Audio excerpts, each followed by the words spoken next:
2016년은 여러분에게 어떤 해였나요? 각자의 기억은 다르겠지만 역사적으로는 도널드 트럼프가 미국 대통령에 당선되고 영국이 유럽연합을 탈퇴하는 브렉시트가 가결된 다사다난한 해였습니다. 정치인들과 지식인들은 예상치 못한 사건들을 겪으면서 세상을 바라보는 시각에 변화가 필요하다는 것을 느낀 해였죠.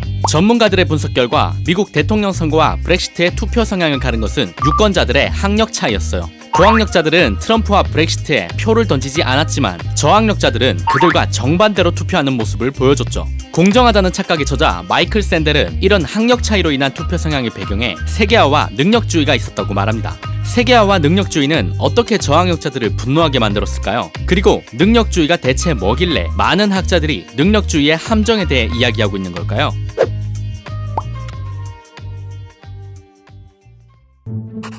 (1990년대) 소련이 몰락하고 베를린 장벽이 붕괴되면서 민주주의와 자본주의는 권위주의와 공산주의와의 싸움에서 승리한 것처럼 보였어요. 이때를 틈타 자본주의 진영의 리더들은 자본주의의 근간이 되는 시장 경제의 몸집을 불리기 위해 세계화 프로젝트를 진행합니다.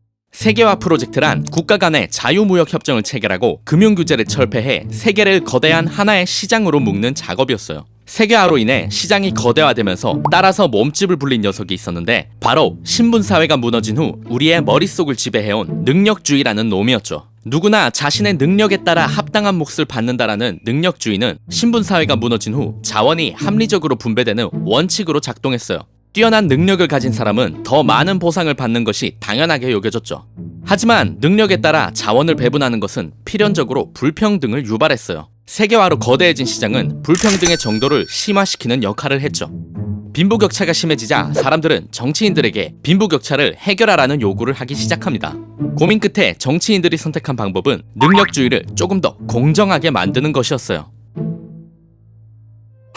세계화와 동시에 기술이 발전하자 시장은 점점 고학력의 인력을 요구했고 고등교육기관인 대학은 시장이 요구하는 인재를 선별하는 필터 역할을 하기 시작했어요. 그렇기 때문에 능력은 학력과 동일시되기 쉬워졌죠. 좋은 대학에 들어가는 것은 많은 재능과 노력이 요구되는 일이었는데 이를 뒷받침해 줄 수 있는 부모의 재력은 모두가 가질 수 있는 것은 아니었어요. 정치인들은 저소득층을 위한 장학금 제도나 소수자를 우대하는 전형을 개설하는 등 가난한 사람들이 좋은 대학에 들어갈 수 있는 기회를 확대하는 것이 시스템을 더욱 공정하게 만드는 방법이라고 생각했습니다. 하지만 대학 교육을 계층 이동의 유일한 엔진으로 생각하는 정책적 방향은 대학 입시와 빈부격차에 유의미한 변화를 만들어내지 못했을 뿐 아니라 대학에 들어가지 못한 사람들의 사회적 지위를 떨어뜨리는 역효과를 낳았어요. 학력 차이에 의한 임금 격차가 벌어지고 저학력자들의 일자리가 해외 노동자들에게 아웃소싱되는 와중에도 정치인들은 더 나은 교육만이 불평등의 대안이라고 주장했죠. 그런데 문제는 경제적 불평등만이 아니었어요. 능력주의적 사고는 저학력자들에게 주어지는 쥐꼬리만한 보상만큼 그들이 사회에 기여하는 가치도 매우 낮게 평가했죠. 일을 하는 노동자보다 일자리를 만드는 투자가들이 더 존중받게 되었고 저학력자들의 일자리는 노동의 존엄성마저 빼앗기고 말았어요. 학력과 능력을 동일시하는 인식은 의회나 행정부에서도 저학력자들을 몰아냈습니다.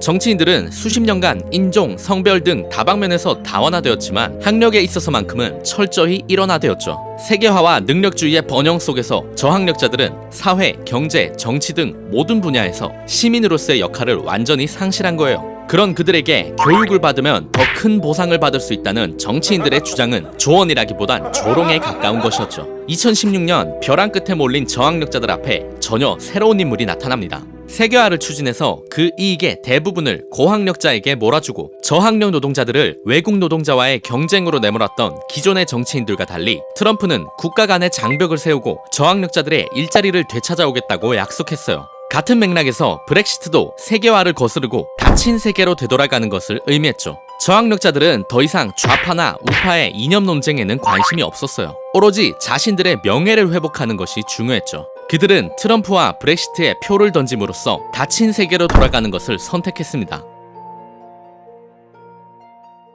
능력주의는 우리가 성공과 실패를 바라보는 관점을 바꿔놓았어요. 사회적 지위가 세습되던 신분사회에서 가난은 부모에게 물려받은 것이기 때문에 개인의 책임이 아니고 스스로를 탓할 필요도 없었지만 능력주의 사회에서의 가난은 오롯이 개인의 책임으로 해석됩니다. 능력이 있다면 더 많은 것을 가졌을 것이라는 생각 때문이죠. 이와 반대로 부자는 유리한 조건에 태어나 더 쉽게 능력을 얻었음에도 불구하고 그들이 받은 보상은 그들의 능력을 정당화합니다. 성공할 만해서 성공했고 실패할 만해서 실패한 것이 되는 거예요. 마이클 샌델은 능력주의가 여전히 공정하지 않다고 말합니다. 부모의 재력은 물론 선천적인 재능의 차이를 무시할 수 없다는 거죠. 공정하지 않은 경쟁에서의 성공과 실패에 어떻게 정당성을 부여할 수 있을까요? 샌델은 차라리 능력주의가 공정하다는 생각을 버리고 행운의 요소를 도입하자는 파격적인 주장을 하기도 합니다. 아파트 분양권을 추첨하듯이 일정한 기준을 충족한 사람들에게 추첨권을 부여하는 식으로 자원을 분배하자는 거예요. 샌델은 자신의 주장이 모든 문제를 해결하지는 않을 거라고 말하면서도 신분제도와 달리 능력주의의 피해자들마저 능력주의를 옹호한다는 점을 지적합니다.